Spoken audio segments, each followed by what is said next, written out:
We're here in the Papa John's Museum of Art looking at a truly fascinating piece.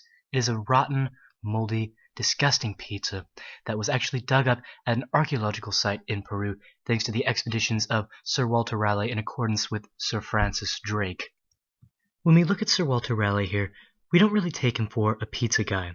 However, he had a passionate craving for deep dish, thin crust, stuffed crust, pretty much anything that he could get his old hands on. So the legend goes that Sir Francis Drake issued Sir Walter Raleigh to climb the Matterhorn and see if he could find something of immeasurable wealth to bring back to the Kingdom of England. And what Raleigh was surprised to find upon reaching the peak was an enormous, massive city, walled fortress full of pizzas, just any kind of pizza you could possibly imagine, all right there just for him. And he was shocked to find that there was no one guarding these things, and he just thought to himself, how could this be? How could I be the first to find such a thing? However, Raleigh was incredibly ambushed by a tribe of Yetis who had caught his scent as he was climbing up the Matterhorn, and they had sworn their lives to protect this fortress of pizzas. So after a long, hard, hand-to-hand fight with the Yetis, Raleigh emerged victorious, slaying all of them but one, which he used to send away and warn the other Yetis of his presence. And Raleigh, after this victory, threw his hands up in the air and said, "I am Walter Raleigh. I am your god. Bow down to me." So this pizza here was actually one of the ones that was brought back from the Matterhorn with Walter Raleigh after the Yeti ambush. And it's been preserved for hundreds of years now, and even though it has been subjected to the forces of time, it is incredibly well kept.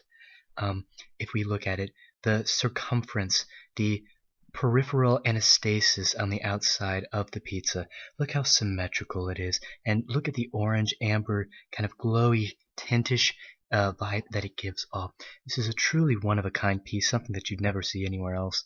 Notice the white weathering on the right side of the actual piece. This is unfortunately due to one of the processes of time, like we discussed. But even so, that orangey, just really beautiful, beautiful tint has been preserved on the rest of the pizza.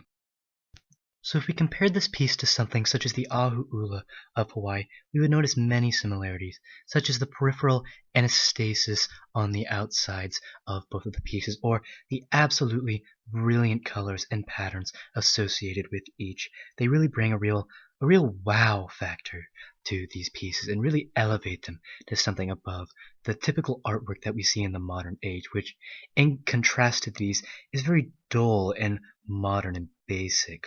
So really, both of these pieces have a real, formulative property to them that really gives them something special that you don't see in art nowadays. And it really just makes you appreciate the efforts of Sir Walter Raleigh and, the dedication to preserving this piece.